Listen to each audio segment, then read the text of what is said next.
जय श्री राम दोस्तों, कैसे हैं आप सब। उम्मीद करते हैं कि आप सब स्वस्थ होंगे, मस्त होंगे, ज़बरदस्त होंगे। तो दोस्तों एक बार फिर से आप सबका आपके ही अपने श्याम वॉइस चैनल पर स्वागत है। तो दोस्तों आज की वीडियो में हम बात करने वाले हैं दीपक के बारे में। जो हम दीपक अपने घर में रोज़ जलाते हैं उसके बारे में आज हम बात करने वाले हैं। तो दोस्तों दीपक तो हर किसी के घर में सुबह या शाम जलाया जाता है। हर कोई इंसान अपने घर में दीपक जरूर प्रज्वलित करता है। कोई उपाय अगर करे या ना करे, लेकिन दीपक जरूर प्रज्वलित किया जाता है। जब हम शाम को दीपक जलाते हैं तो ये भी एक उपाय ही होता है। हम दीपक जलाते ज़रूर हैं, लेकिन हमें इसके पूरे नियम का पता नहीं होता है। हमसे कुछ गलतियां हो जाती हैं जिसकी वजह से हमें इसका जो उपाय का जो फल है वो नहीं मिल पाता है। उसका जो पूर्ण फल होता है वो हमें नहीं मिल पाता है। तो इसकी सही जानकारी पाने के लिए वीडियो में लास्ट तक बने रहिएगा। दोस्तों ये वीडियो आपके लिए बहुत महत्वपूर्ण होने वाली है। दोस्तों वीडियो में आगे बढ़ने से पहले एक छोटा सा निवेदन आपसे ज़रूर करेंगे। अगर आप चैनल पर नए हैं और अभी तक आपने चैनल को सब्सक्राइब नहीं किया है तो प्लीज़ चैनल को सब्सक्राइब करके साथ मेरे बेल आइकन को ज़रूर प्रेस करें, जिससे हर रोज़ आने वाली नई नई वीडियोज़ की नोटिफिकेशन आपको मिलती रहे।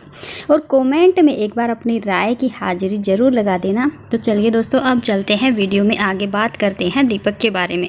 दोस्तों आज की पूरी वीडियो दीपक के ऊपर होने वाली है, दीपक के महा उपाय के ऊपर बनाई गई है। तो आपको हम इसी एक ही वीडियो के माध्यम से सारी जानकारी देने वाले हैं कि दीपक को हमें कैसे जलाना चाहिए, दीपक के अंदर जो बातें बच जाती है उसका क्या करना चाहिए, दीपक का किस प्रकार से उपयोग करना चाहिए। ये सारी बातों का जवाब आपको इस एक ही वीडियो के माध्यम से मिलने वाला है। तो वीडियो में लास्ट तक बने रहिएगा दोस्तों, आपके सारे सवालों का जवाब इस एक ही वीडियो में आपको मिल जाएगा। ये दीपक का उपाय इतना शक्तिशाली, इतना चमत्कारिक है दोस्तों। अगर आप इसको सही ढंग से करते हैं, सही ढंग से आप इसको प्रज्वलित कर पाते हैं तो आपके घर में छोटे से लेकर बड़े तक जो भी समस्या होगी तुरंत समाप्त हो जाएगी। बड़े से बड़ा दुर्भाग्य भी सौभाग्य में बदलने की क्षमता इसमें है। तो दोस्तों आप इस उपाय के माध्यम से कैसे अपने इष्ट देव को प्रसन्न कर सकते हैं, कैसे अपनी कुल देवी को प्रसन्न कर सकते हैं, ये सब बातें इस वीडियो में बताई गई हैं। वीडियो को आप ध्यान से सुनिएगा। और आपको एक काम करना है दोस्तों, आपको दीपक अलग अलग रखना है। यानी कि जो तेल का दीपक है उसमें आपको तेल का ही दीपक प्रज्वलित करना है। ये नहीं है कि तेल का दीपक है उसमें आप घी का दीपक जला देंगे और घी के दीपक में तेल का जला देंगे, नहीं, आपको दीपक अलग अलग ही रखने हैं। तो दोस्तों जब भी हम दीपक जलाते हैं, अपने घर में जलाते हैं या अपने व्यापार के स्थान पर जलाते हैं, सुबह के टाइम जलाते हैं या फिर शाम के टाइम जलाते हैं, तो उसमें क्या होता है, दीपक जलने के बाद उसमें जो बची हुई बाती होती है वो जलकर खाक हो जाती है। और जब हम दूसरे टाइम दीपक जलाने जाते हैं, यानी कि दूसरे दिन या फिर अगर सुबह जलाया हुआ है तो हम शाम को दीपक जलाने जाते हैं, तो हम क्या करते हैं, उस बाती को निकाल करके फेंक देते हैं और उस दिए में वैसे के वैसे दूसरी बाती रख देते हैं। दोस्तों ऐसे नहीं करना है। जब हम लगातार दीपक जला रहे होते हैं तो दीपक थोड़ा सा काला सा पड़ जाता है, हमें उस दीपक को साफ करना होता है। तो दोस्तों हमें इस बात का विशेष ध्यान रखना है कि हमें दीपक को साफ करके ही उसमें दूसरी बाती रखनी है। ये हमारी गलती छोटी सी होगी, लेकिन इससे नुकसान हमें बहुत बड़ा उठाना पड़ सकता है। दोस्तों एक बात और हम आपको बताने जा रहे हैं, अग्नि पुराण, स्कंद पुराण, दोनों पुराणों में वर्णित है कि बरगद का पेड़ हुआ या पीपल का पेड़, आंवले का पेड़ या बेलपत्र, या फिर हम घर के बाहर कहीं भी दीपक जलाते हैं या मंदिर के बाहर दीपक जलाते हैं, तो हमें एक बात का विशेष ध्यान रखना होता है कि उसमें चाहे हम घी का दीपक जलाएं तो घी ज़्यादा न डालें, अगर हम तेल का दीपक जला रहे हैं तो तेल ज़्यादा न डालें, क्योंकि उसमें थोड़ा सा ही तेल या घी डालना चाहिए। उससे होता क्या है, जब मान लीजिए हमने पीपल के पेड़ के नीचे दीपक जलाया या फिर कहीं भी हमने बाहर दीपक जलाया, आंवले का पेड़ हुआ, बेलपत्र का हुआ, किसी भी चीज़ का हुआ, वहाँ अगर हमने दीपक जलाया तो जब तक हमने मंत्रों का जाप किया, 108 बार मंत्र जाप किया, तब तक तो हम वहाँ हैं, हमने जप कर लिया। और जब हम उठ के घर आते हैं तो पीछे से क्या होता है, मान लीजिए हवा का झोंका आ गया और वो दीवा जो है बुझ जाता है, तो उसमें घी और तेल जो बच जाता है उससे क्या होता है दोस्तों, उससे हमें दोष लगता है, जीवन में रोग उत्पन्न होने लगते हैं, शरीर में नई नई तरह की बीमारियां होने लगती हैं। अगर आप शादीशुदा हैं तो पति पत्नी में नई नई तरह की बीमारियां होने लगती है, कभी किसी का कुछ दुख रहा है, कभी किसी को कुछ हो जाता है। तो ऐसे समस्याएं बढ़ती ही चली जाती है। तो हमें इस बात का विशेष ध्यान रखना होता है कि हमें उसमें सिर्फ इतना ही घी या तेल डालना है कि जब तक हम मंत्र उच्चारण कर रहे हैं, पूजा पाठ कर रहे हैं, तब तक वो दीपक प्रज्वलित रहे। हाँ, अखंड ज्योत की बात अलग होती है और अखंड ज्योत जो होती है वो मंदिर के अंदर लगाई जाती है, न कि बाहर। तो वहाँ हवा वगैरह लगने की कोई नौबत ही नहीं आती। तो बाहर हम जो दीपक जलाते हैं उसमें सिर्फ इतना ही घी या तेल डालना होता है कि जब तक हम पूजा पाठ कर रहे हैं तब तक वो प्रज्वलित रहे। कई बार हम क्या करते हैं कि भगवान को खुश करने के लिए बहुत ज़्यादा घी या तेल उसमें डाल देते हैं, लेकिन हमें ऐसा नहीं करना है। हमें आवश्यकता अनुसार ही उसमें घी या तेल डालना है। तो चलिए दोस्तों, अब हम आपको एक बहुत ही कारगर सा, बहुत ही अचूक सा, बहुत ही चमत्कारिक सा उपाय बताने जा रहे हैं।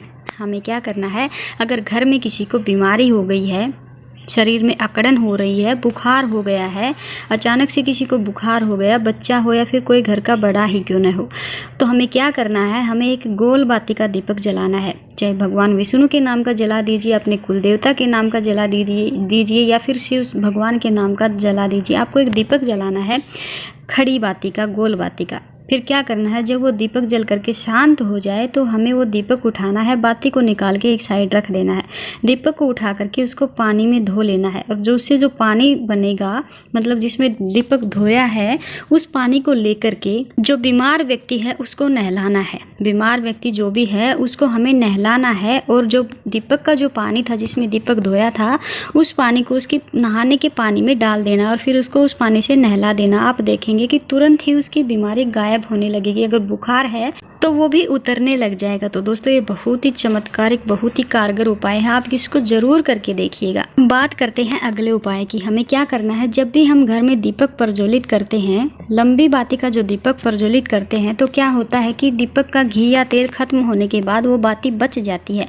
तो हमें उसको दोबारा इस्तेमाल में नहीं लेना है। हम क्या करते हैं, उस बाती को निकाल के इधर उधर फेंक देते हैं। उसको हमें फेंकना नहीं है, क्योंकि वो किसी के पैरों के नीचे नहीं आनी चाहिए। हमें उसको आराम से उठा के या तो किसी वृक्ष के जड़ में रख देना है या फिर कहीं मिट्टी में दबा देना है, लेकिन उसको कहीं भी फेंकना नहीं है। इससे बहुत बड़ा दोष लगता है दोस्तों। तो इस बात का विशेष ध्यान रखना है कि उसको कहीं भी इधर उधर नहीं फेंकना है। इससे आपको दोष लगता है और दीपक का पूर्ण फल भी नहीं मिलता है। तो आपको क्या करना है, या तो इसको कहीं मिट्टी में दबा देना है या कहीं वृक्ष के नीचे रख देना है। अगर ऐसा आप नहीं कर सकते, ऐसी जगह आपके पास नहीं है, तो आप इसको कहीं एक किसी बर्तन में या फिर किसी भी जगह इकट्ठा कर लीजिए। और जब भी आप कहीं बाहर जाते हैं, ऐसी जगह जाते हैं जहाँ बहता जल हो, तो आप इसको वहाँ जल में बहा दीजिए। अगर आपको बहता जल ना मिले तो स्थिर जल में भी आप इसको छोड़ सकते हैं, लेकिन इधर उधर इसको कभी भी नहीं फेंकना है। इससे क्या होता है, आपको दीपक का भी पूर्ण फल प्राप्त होता है और आपको कोई दोष वगैरह भी नहीं लगता है। अब बात करते हैं अगले उपाय के बारे में। देखिए, दीपक दो तरह के लगाए जाते हैं। एक लंबी बाती का दीपक होता है और एक गोल बाती का दीपक होता है।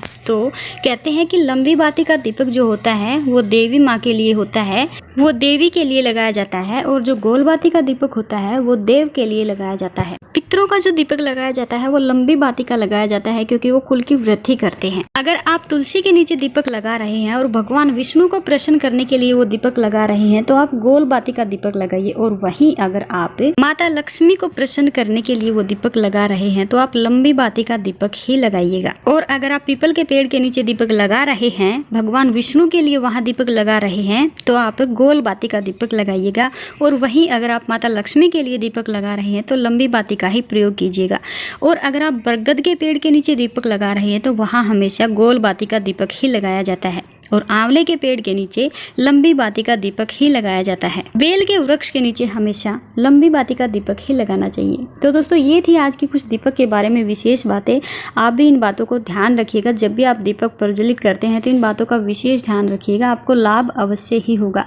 तो उम्मीद करती हूँ कि आपको हमारे द्वारा बताई गई ये जानकारी पसंद आई होगी। अगर वीडियो सच में पसंद आई है तो वीडियो को लाइक और शेयर ज़रूर कीजिएगा दोस्तों, और कॉमेंट में अपनी राय ज़रूर दीजिएगा कि आपको वीडियो कैसी लगी। और अगर चैनल पर नए हैं तो प्लीज़ चैनल को सब्सक्राइब करके साथ मेरे बेल आइकन को प्रेस जरूर कीजिएगा। तो आज की वीडियो में बस इतना ही। मिलते हैं आपसे कल एक और नई वीडियो में नए उपाय, नई जानकारी के साथ। तब तक के लिए सभी दोस्तों को जय श्री श्याम।